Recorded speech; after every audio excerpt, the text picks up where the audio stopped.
This is Rob Gray from ASU and PerceptionAction.com. Today on the Perception in Action podcast, my interview with Harri Mannonen, basketball coach in Kouvola, Finland.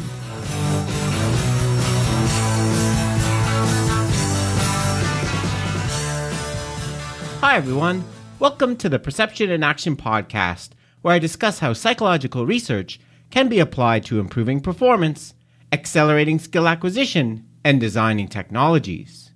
In today's episode, my interview with basketball coach Harri Mannonen. Harri received an MS in basketball coaching from the University of Worcester in the UK and has coached at several levels, including Denmark's men's national team. He also runs a very interesting blog, harrimannonen.com, where he considers how a variety of different sports science topics can be applied to basketball. Topics we discuss include why it's useful for coaches to look at basketball as a complex system, what is the best way to add variability to practice, and what is the role of conscious control in sports. Hope you enjoy. Not 10 years ago, I was a child. I was a good boy and you let me go. Now I'm on a talk show. My guest today is Harri Mannonen, a professional basketball coach based in Kouvola, Finland. Thanks for taking some time to talk with me, Harri. Oh, my pleasure. My pleasure to be here. So to start off with, can you tell us a little bit about your background in terms of coaching and also kind of your interest in the science side of coaching? Yeah, but I've been coaching for 33 years, I guess. Mm-hmm. I started when I was 17, so coaching mainly in Finland, at the professional level, in the professional league, and also with the youth teams here in Finland. Also, I've been with the Denmark men's national team as an assistant coach, and in Iceland, in the Icelandic league as the assistant coach. So this past season, I was assistant coach in the women's league here in Finland, and also coached a basketball course at the local college. Okay. I know you did a master's degree, right? Yeah, at the University of Worcester in the UK. My major was basketball coaching. I did that a couple of years ago. Mm-hmm. I guess it was like a joint operation with the University of Worcester and then Lithuanian Sports University. So they did that degree together. Most of the studying was done at home, so we only went there for a few weeks to England and to Lithuania. So okay, that's interesting. Well, one of the main reasons I wanted to have you on the podcast is I know you've been doing on your blog, you've been doing lots of thinking and writing about basketball as a complex system. Can you talk to a little bit about, for people that don't know, what a complex system is, which is not always consistent to how people define it, and why you think it's useful to think about basketball that way? Yeah, I guess there's no one definition of complex system that's like that everyone agrees on. But I don't know. I got interested in this when doing my master's degree, because I had to do, and I had the opportunity to read a lot of scientific papers on sports, and there seemed to be something missing, like something that holds it all together, or to make it make sense, the different research done all over. And seeing basketball as a complex system, well, that's not really nothing new. People have been doing that and researching basketball and other team sports from that angle. But like what interests me is getting to the practical application. So what it really means. What it really means if you view basketball as a complex system, what it means, or how you should run practice, and how you should do the tactics, and so yeah, your question was about the complex system. Mm-hmm. Yeah. It's a system where there are different interacting parts that are that do self-organization, and where the outcome is unpredictable, the way you cannot know what the outcome will be.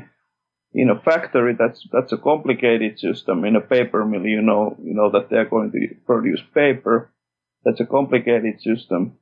In a complex system, you don't know what will come out of it. So, basketball team is a complex system. There are different heterogeneous interacting parts, and you don't know what will come out. A family is a complex system. You don't know what will come out. Yeah, no, I think it's a great example. One of the ones I always use in class to illustrate it is the U.S. Olympic basketball teams they've had over the years. Sometimes they've had lots of good parts that the outcome didn't turn out the way they thought it would. They just stick a bunch of players in there individually good, but interaction doesn't quite work the way they wanted to. So you already mentioned this a bit, but thinking about it as a complex system, what kind of practical benefits do you think it has for people like you as a coach, going beyond just the theory and the article, how do you think it helps you guide, practice design and coaching? Well, it's always, if you think about something from a different angle, it's always difficult to tell what the consequences will be, what the practical applications will be. Well, I guess you need to go there to see what will come out. Mm-hmm. And, well, basically, I think it makes sense because obviously basketball is a complex system when you look at the definitions of complex system and complicated systems. So it's a complex system. There's no question about it.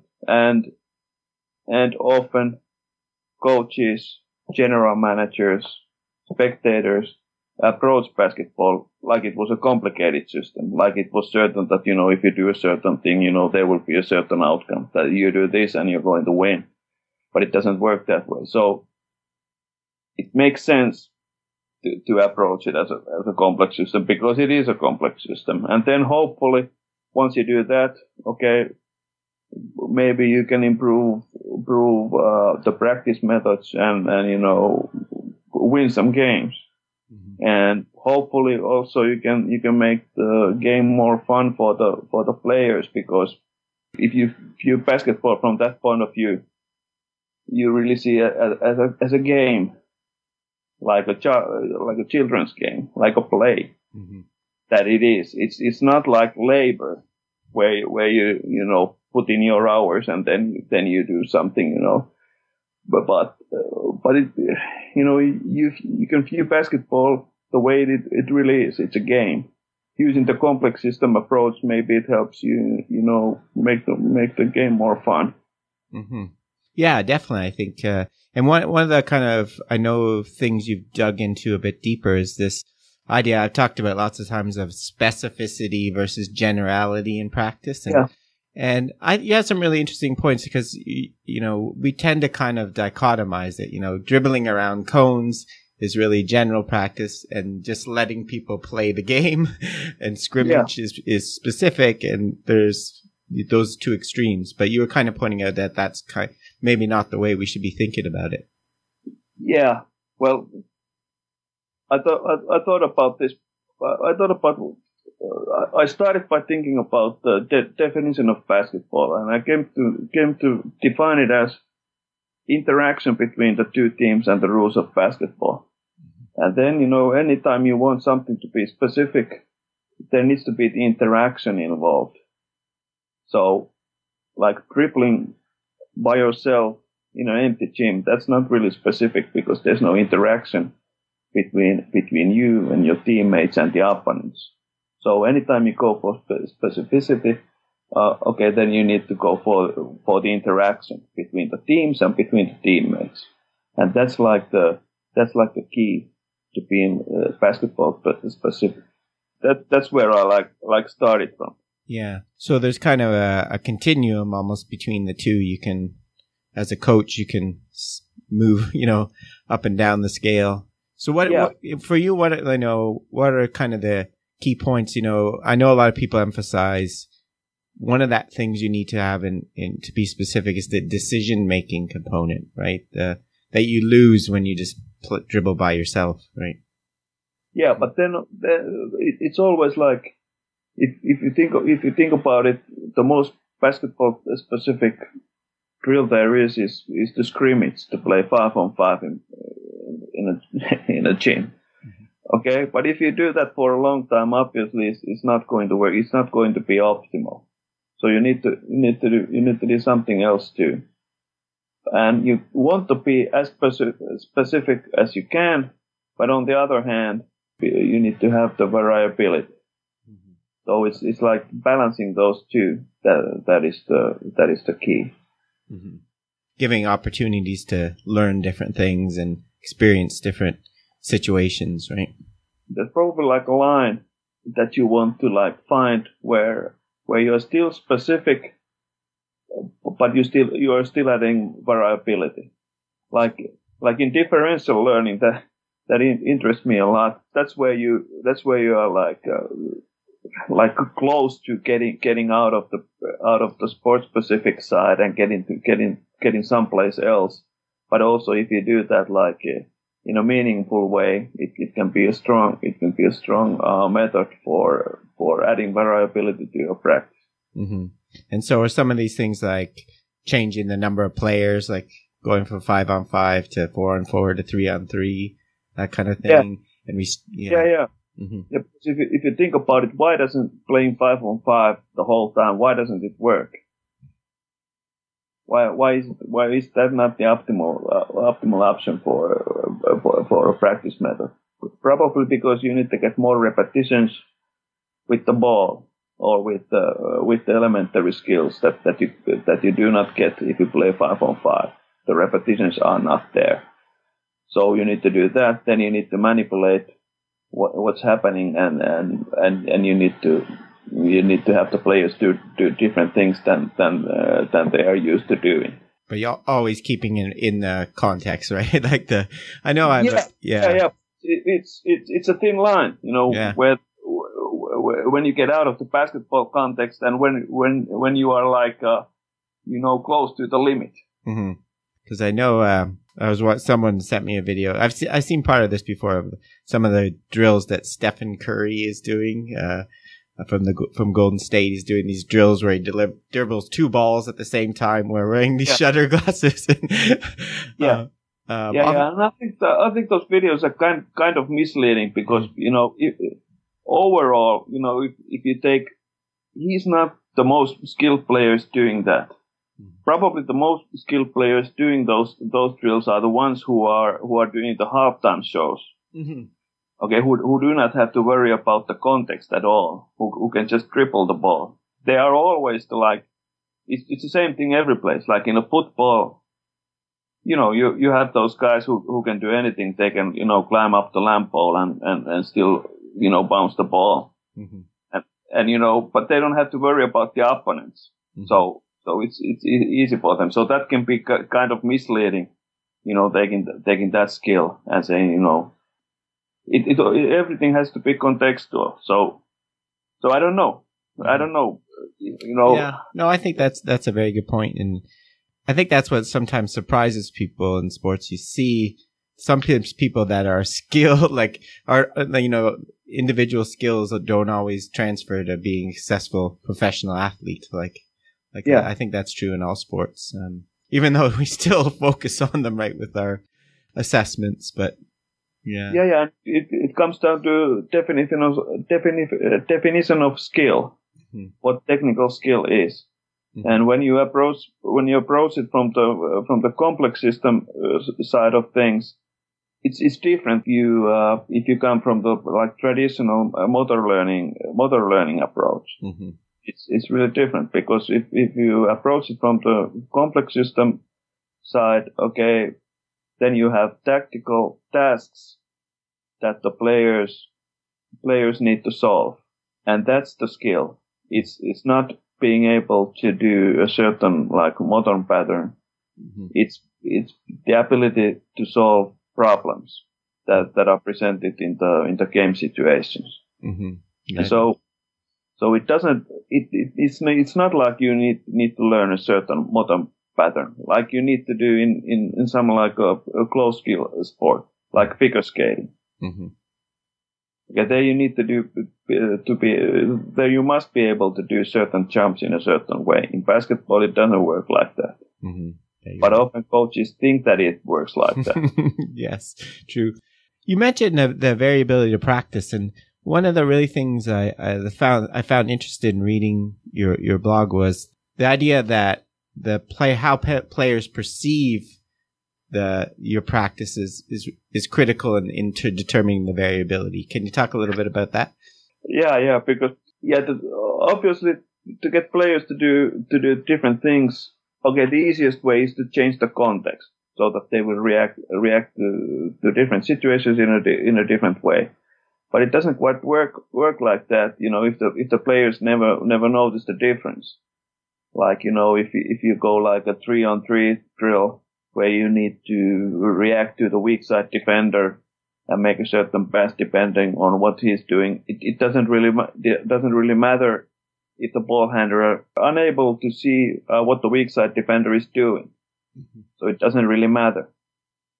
So the changes in the context need to be such that the players can perceive them, mm-hmm. and then react to them. Okay. Also, like I don't know about this because a lot of people have now come to moved away from the traditional motor learning approach and moved into the opposite direction. So that they are not really teaching explicit motor skills at all, but they go from the game approach and think that if you put players in certain situations, then the necessary skills will emerge. Mm-hmm. But I don't believe it will happen. I think that there needs to be a combination of both. Even if you put players in different situations, they might be repeating the same motor patterns. Okay. Because of the intrinsic dynamics, and because they don't know what to do. Mm-hmm. How to react if they don't have the experience. So I think basically you need both approaches. Okay. So they need a mix of this kind of implicit and explicit. Yeah. This is where sports science can be kind of misleading, because if you take a research on differential learning, mm-hmm. by Schoenhorn or whatever, they tend to be twice a week you do differential learning, and twice a week the control group does the traditional thing. Okay, and then the result will be that the differential learning group learned more, and so. But it doesn't really prove that the differential learning is the better method, because the players are, most of the time, they are practicing within the traditional methods anyway. Mm-hmm. What's done for the research. Mm-hmm. So probably the best way to do it is to combine a lot of things and just to keep adding variability to the practice. Mm-hmm. No matter how you do it, whether you change the drills or whether you change the methods or whether you change the practice groups, basically mostly anything that adds variability is good for the players. It looks like that. Mm-hmm. But you think a key to it is explaining to them, making them aware of what you're trying to achieve and what the context being manipulated is. Well, sometimes you need to do it, and sometimes I think that you need conscious control. Mm-hmm. In motor learning to add new motor patterns. Mm-hmm. And it's pretty much impossible to do without explicit learning or without conscious control sometimes. Yeah.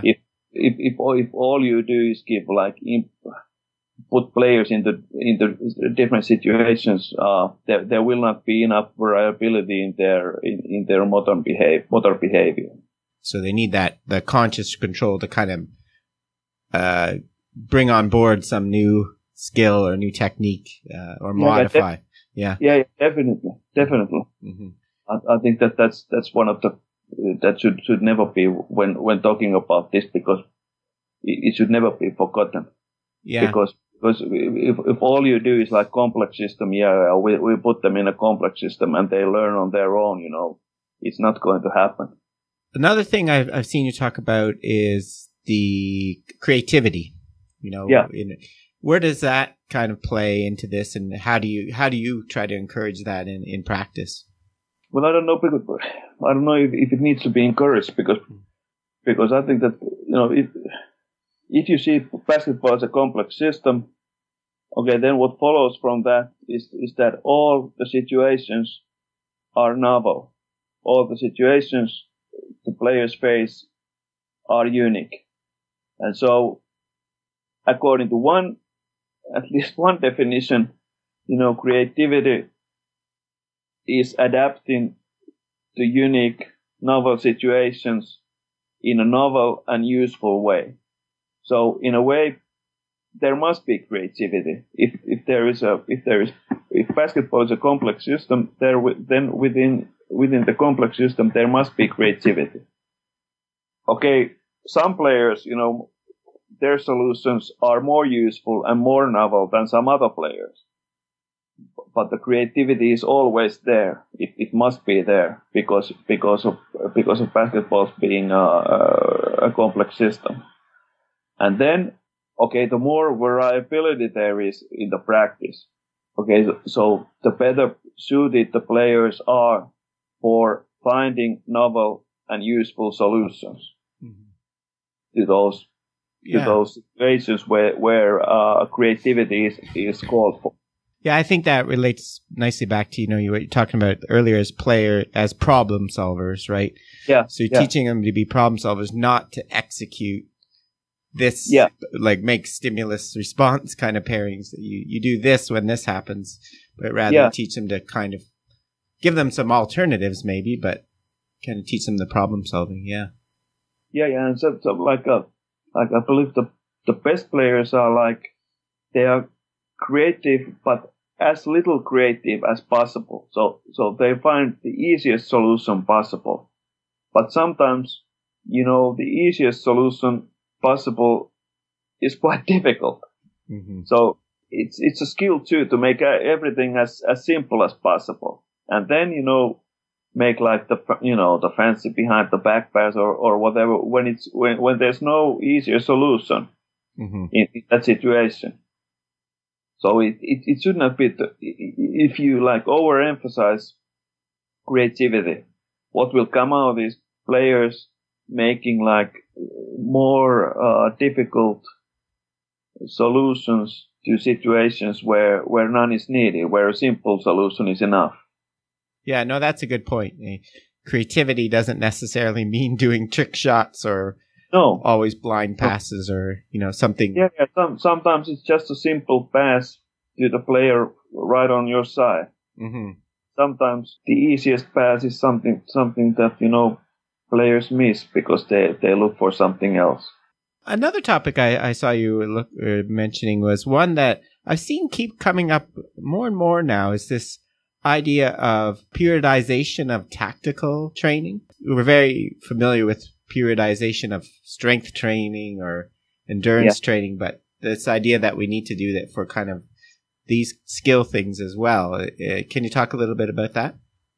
Yeah, mainly I used the tactical periodization approach. Mainly I used it as a way to discuss tactical, technical, and physiological dimension. Mainly I used it because that's the approach, and that's the approach that's been used in soccer. Mm-hmm. And they have made good points about the tactical dimension being the primary one. And it suits well with the complex system approach. If you see that if you find basketball as an interaction between the two teams, then the tactical dimension is the primary one, because that's where the interaction happens. Then the technical dimension is just it's just the way tactical problems are solved, and then the physiological dimension is something that makes the players able to do those technical like the modern patterns needed to accomplish the task. Yeah, definitely. You see where I'm going with it? Yeah, so definitely. Hierarchy. Yes. The tactical is at the top, then the technical, and then the physiological one. Mm-hmm. Okay, the tactical periodization approach goes wrong where they put in psychological side too, because that's not there. That's not at the same level it's on a different scale. Mm-hmm. The psychological dimension needs like a mediating factor to affect the game. It's not there directly. You talked about it on one of your shows, right? Mm-hmm. About the psychological dimension needing a mediating factor. Yeah. So do you think there's kind of an optimal time as a coach, for implementing new tactical, optimal timing, optimal how long, kind of when to put it into practice? I guess the conclusion of the tactical periodization approach, and also from the complex system approach, is that the tactical dimension needs to be there, right from the beginning. Mm-hmm. Right there when you do something, because everything you do needs to be a solution to a game problem, and everything needs to aim to beat the other team. Okay, so that's basically what you want to do. You want to beat the other team. And then everything that you learn is just another way of doing that. It's another way of solving the problems that the other team presents you with. That tactical dimension is not there in the beginning, then the practice doesn't make any sense. And that's like when you talk in the beginning when you talk about what this gives to someone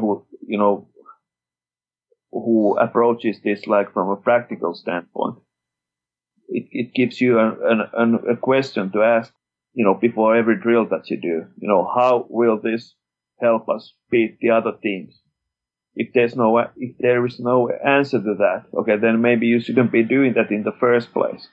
So like if you do a core strength drill, mm-hmm. okay, 10 minutes of core strength, everyone is doing core strength, but why? Mm-hmm. Why? What is the answer? How will it help us beat the other team? According to most research, in no way. Okay, it just doesn't help. And even if there's a minor effect, probably, it's more helpful to do something else. That's really the practical, is because everything aims at beating the other team. So that's a question you should be asking. And that sounds simple, but a lot of coaching is based on tradition, and this question is never asked. Yeah, no, I think that's a really good point. I think sometimes coaches can just be, like teachers too, we can just be guilty of trying to fill up the time without any real clear reasons for what we do sometimes, where we should be thinking about you're right, what's the purpose of this drill or this assignment or this. So I think that's a really good point. Yeah, and I guess it comes down from if you approach it from like a traditional motor learning. I may be doing this injustice, but if you approach it from the complicated system approach, so where you do first the physiological drills so that you are ready to do the technical drills, and then you do the tactical drills. Okay, so it's such a long way from the physiological drills that you do, to the tactical drills, that the carryover or the transference never happens. So if you start from the complex system approach, then you just go straight into the business and just ask how will this help us beat the other team. And then right at the beginning you mentioned fun, that it's a game. How important to you is mixing in practice drills or whatever that are just really not really designed to implement any new strategy or anything, but really just to let the players enjoy the game, right? I guess you would argue that can be that they can both be done at the same time, right? If you do it right. Yeah. Because I don't know. I think that the most fun part is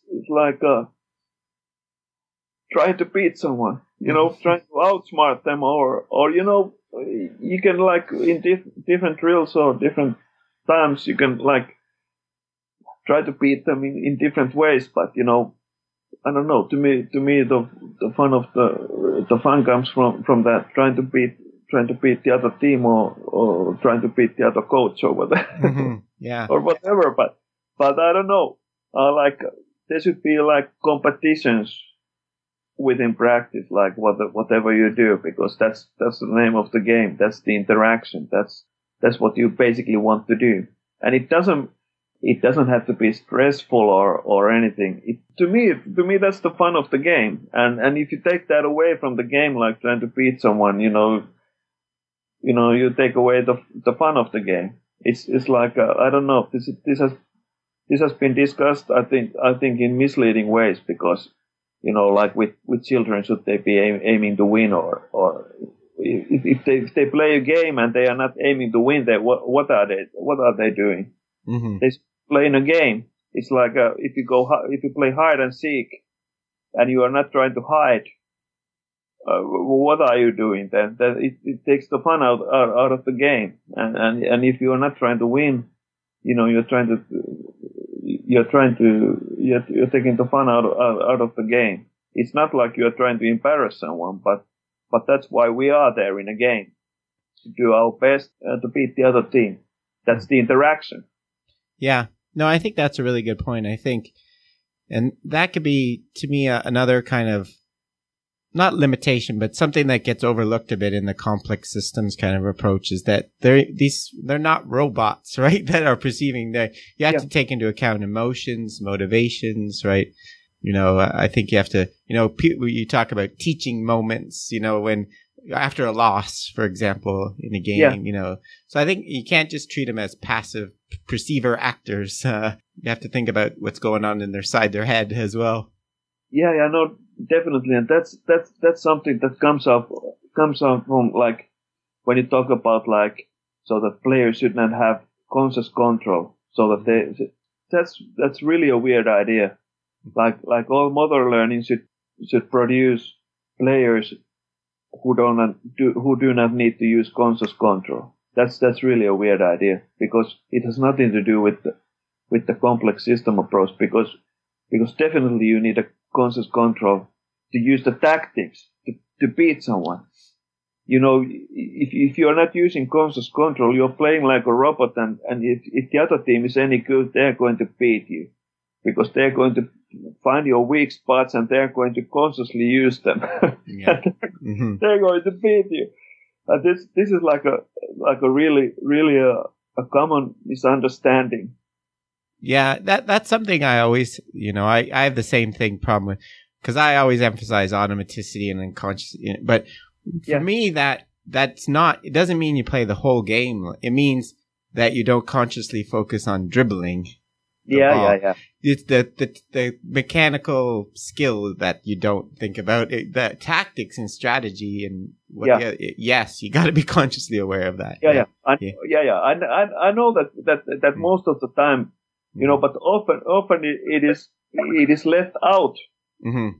Also need the conscious control. Yeah. And like I wrote in the blog, sometimes you need the conscious control over your motor behavior too, even in games. Mm-hmm. But definitely in practices, you do need to use the conscious control over your motor behavior to be able to improve. And yes, obviously it's like you said, if you need to think about dribbling the ball, okay, you are not going to be too successful a point guard. Yeah, definitely. So okay, most of the time it works like that. But it doesn't mean that conscious control, even over motor behavior, should be banned in practices.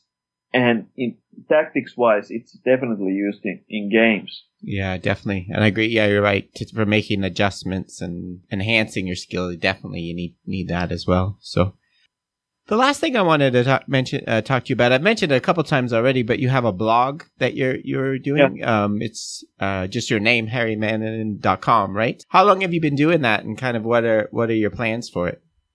I started in 2012. Yeah.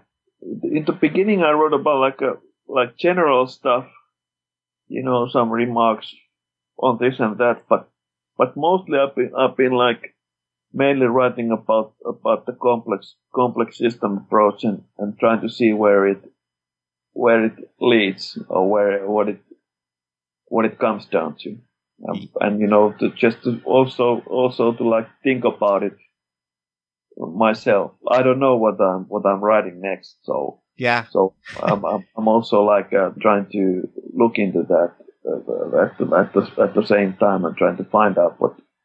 There has been research on complex system approach in sports, but what it really means when it comes down to practice and like really playing the game, that's not too common, and there are so many.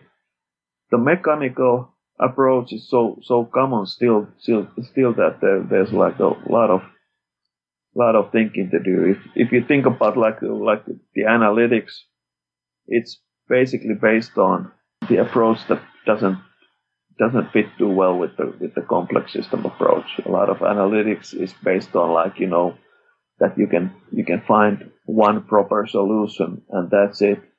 That the analytics show what you should be doing in a certain situation. Mm-hmm. That you should be shooting corner trees or whatever in the NBA, or you should be defending pick and roll this way or that way. Mm-hmm. It's not really like that. So I'm trying to see what I'm thinking about it, and what the practical consequences are regarding tactics in games and practices.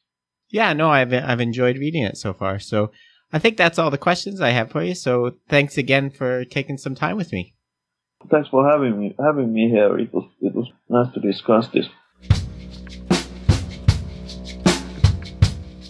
Thanks again for the great discussion, Harri. I look forward to hearing more of your thoughts on your blog. Coming soon on the Perception in Action podcast, a look at flow and psychological momentum. This is Rob Gray from ASU. Cheers for now. They said Jesus came, gone through St. Louis.